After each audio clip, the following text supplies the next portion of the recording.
Hello friends, welcome to my channel Nature Cure Lab.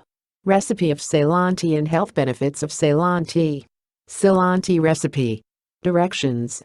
1. Bring 2 cups of water to simmer with a Ceylon cinnamon stick for 20 minutes. Simmer but do not boil the water. 2. Add 2 teaspoons of tea leaves, simmer another 2 minutes. 3. Add sugar or honey according to your taste. 4. Strain the tea, drink hot or cold. Health benefits of Ceylon tea. 1. Cinnamon is loaded with antioxidants and has anti-inflammatory properties. 2. Cinnamon may lower the risk of heart disease by lowering bad cholesterol levels and blood pressure. 3. Cinnamon lowers blood sugar levels by inhibiting digestive enzymes that are produced by the pancreas. Tea extract can help weight loss by boosting your metabolism. When your metabolism increases, your body burns fat faster and more efficiently. 5. Cinnamon oil has been shown to be effective against respiratory infections by inhibiting the growth of certain bacteria, like Listeria and Salmonella.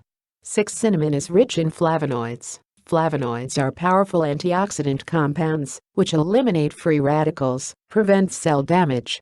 7. This aromatic spice is a rich source of antioxidants like prothocyanidins, which are in a group of compounds called polyphenols, which are known to boost the immune system. If you like this video, give it thumbs up, and if you want more health tips, subscribe to this channel. Thank you. Stay